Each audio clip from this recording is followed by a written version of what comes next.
Hey everyone, here's cousin Kitwana.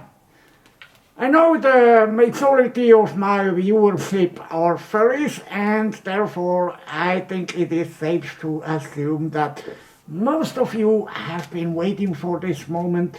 The How to Train Your Dragon hype continues with the live action movie that has flown into theaters last month, and what has flown into stores is of course a whole assortment of new toys.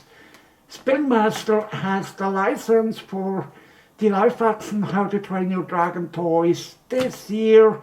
They already had a license for their previous movies as well, and so things are continuing, and I set out to my local Smyths toy store here in Switzerland.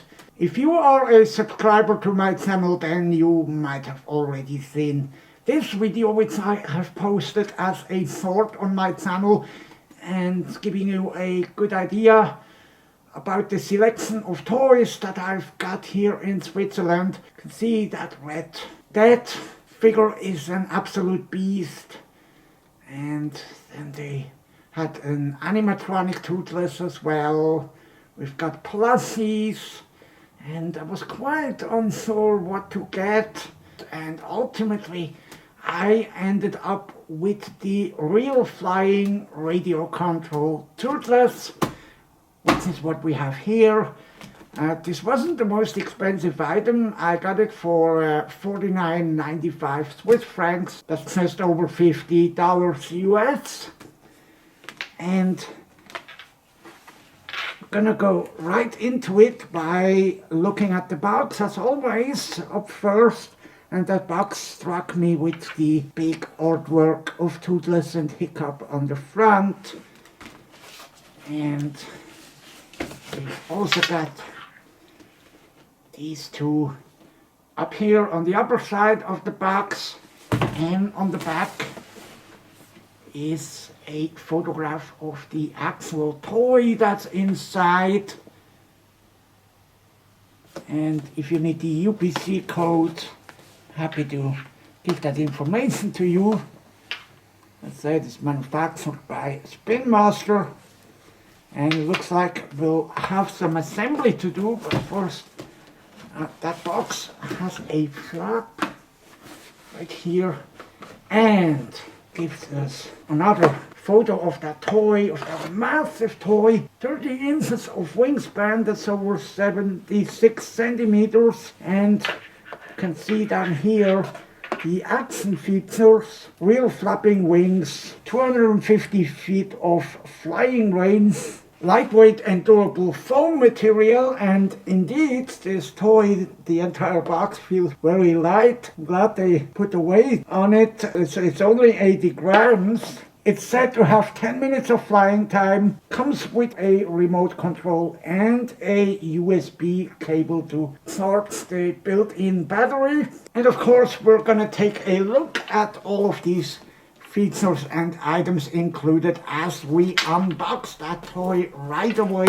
I cannot wait to see whether I can actually operate this toy if I'm clever enough. Sometimes I have two left paws, so to say.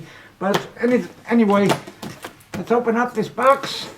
And the first thing that greets us is the instruction sheet, and you better want to put that away for future reference, because we're going to have some assembly to do, as you can see.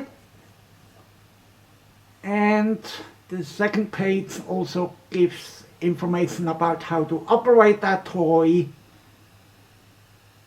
And that's already it. The rest of the manual is all legal information. So let's put that away for a minute and continue the unboxing. Don't forget this numbered, color-coded piece of cardboard.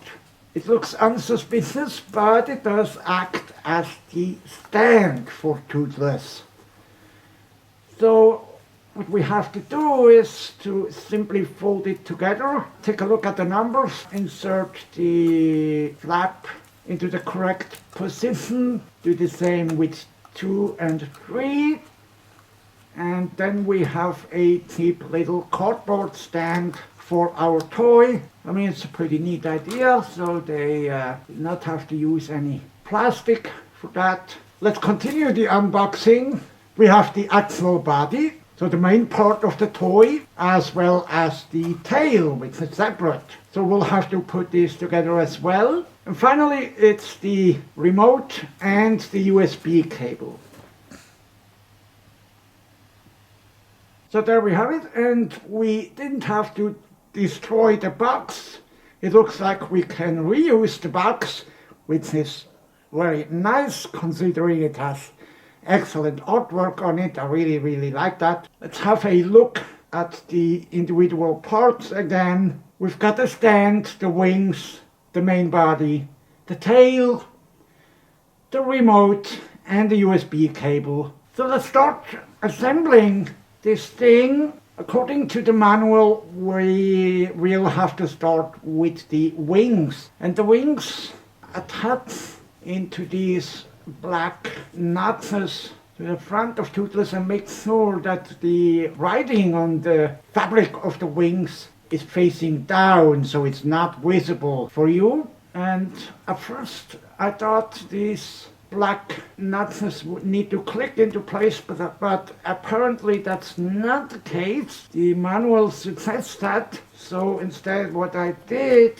to make sure these wings are securely in place is to place that back part of the fabric over that peg. So you have to pull on it a little bit, but don't worry, it seems rather sturdy, and just make sure you get it across that peg. And then that wings are securely in place. Up next, we've got the tail, and while we potentially can remove the wings again for storage, once you click in the tail, it's gonna stay in there. So you can no longer detach the tail. Attach the tail to the back of Toothless and make sure with the artwork on the red surface facing up. But anyway, there's only one way this can actually connect to the body. Alright, that's it for Toothless. But we are not ready to fly just yet, even though the assembly on Toothless is complete. The next step we're gonna have to do is to install batteries into the remote. You will need a crosshead screwdriver and install 2 AAA batteries into the remote. Close everything up and then grab the USB cable. It is a USB-A cable that was included in the package. Before you can operate this toy for the first time, you will need to charge it, and you can do that the same way that you would charge your phone, by either connecting it to a computer or, like in my case, to a wall outlet. As soon as I connected the cable, a green light came on, and the instructions are a bit unclear whether the switch would need to be in the off or on position. I left it off because I saw the green light would come on. I wasn't really sure what that meant, whether the green light means it's fully charged already. So I let it sit for an hour and came back, and then the green light was off. And I thought, okay, let's try. So we're going to make sure that the switch is turned to the on position. Then you can see a red light flashing, and we can try to connect the remote. The way we do this, we simply have to pull the trigger here, either upwards or downwards, and see if we can get any movement out of it. Okay, that works.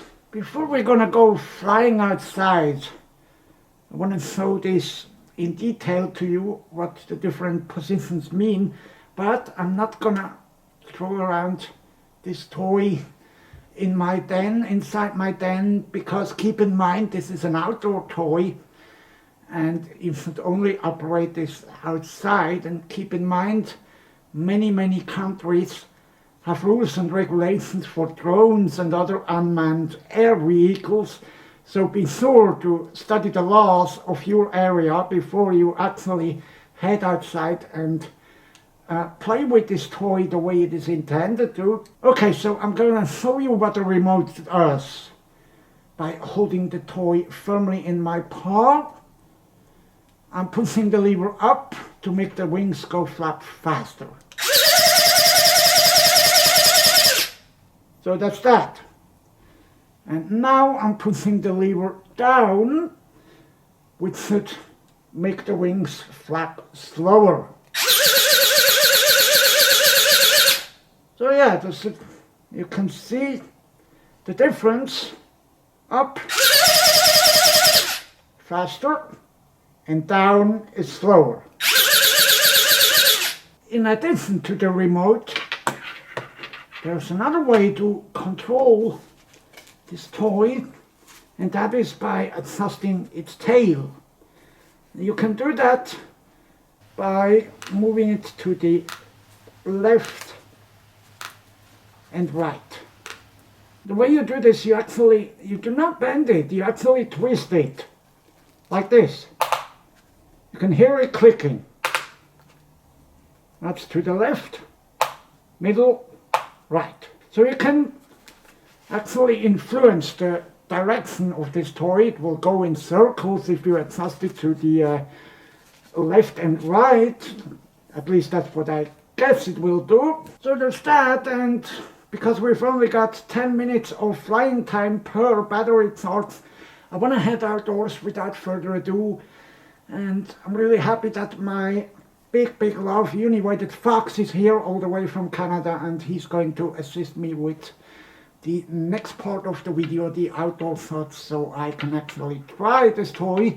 Again, do not fly this toy indoors, and please observe all local laws regarding drones and unmanned air vehicles. Do not fly this against people or over people. Make sure you get a big wide open area, and that being said, let's go!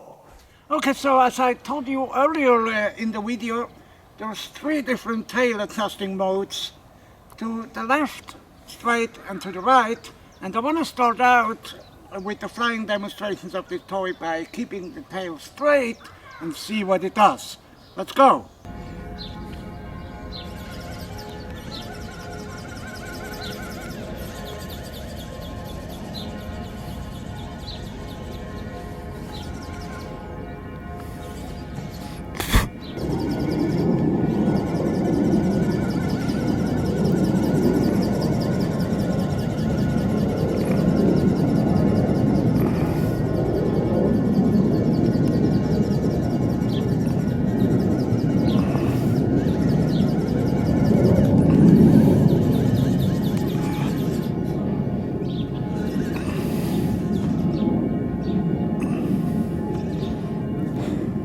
Alright, and now we're going to try adjusting the tail to its left and see if it actually flies counterclockwise during that, which is what I would expect it to do. So let's go with that. Tail to the left, and let's go.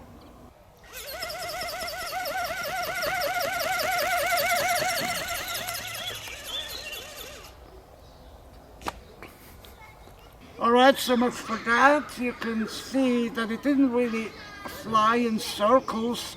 Of course, the wind is also a factor, but not quite happy with that. The tail doesn't really seem to influence the flying direction.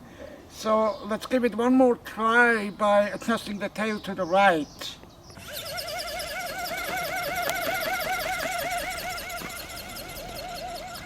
I would say after this demonstration, it works best when you keep its tail straight and then just throw it up in the air, start flapping its wings, and then throw it out and then let it fly. You cannot really influence its flying direction. That's what I learned from these demonstrations. But I'm quite happy with how far it flies. And the battery lasts for 10 minutes, so you gotta be careful, because watch the time, but it actually does fly, and even if it crashes into the ground, it doesn't really break. You just occasionally need to reattach the wings onto its body. Sometimes these become undone, but it's no problem. It did not break or anything. It's a very light foam toy. And yeah, that's about it. Thank you so much to my Canadian friend United Fox for doing camera work for these outdoor persons, and I'll see you back inside my den.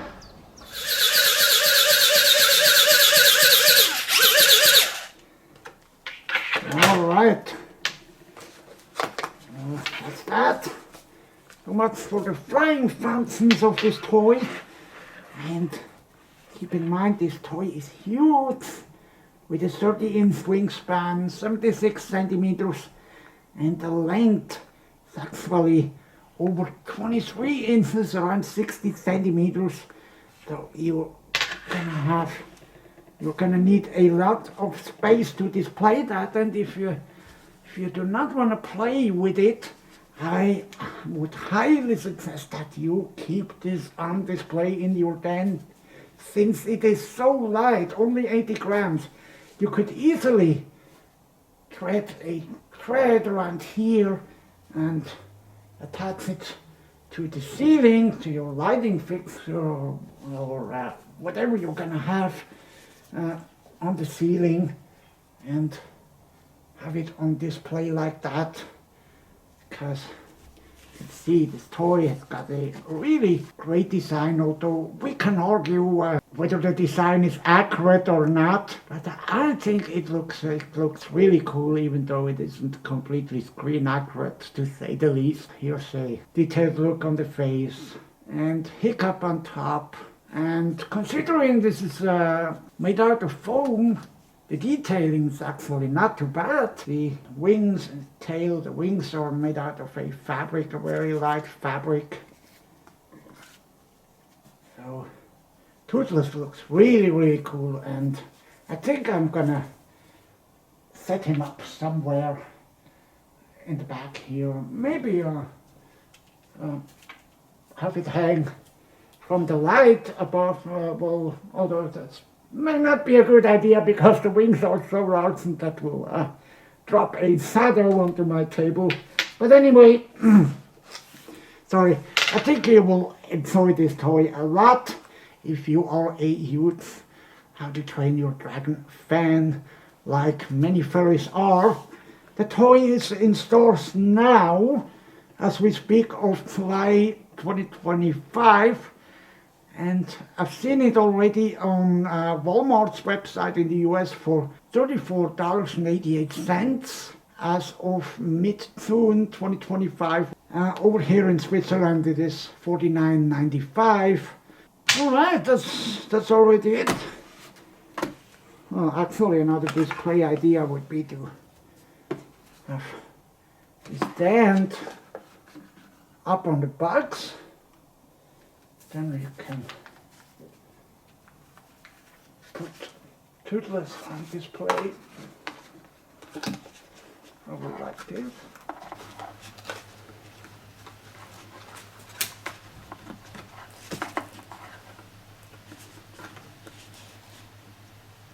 Yeah, you get the idea. There we go. There he is, and I think he looks absolutely great. So that was it for this episode of Kitwana's Toys. Thank you so much, and I hope to see you on the next episode in a month as well. Goodbye.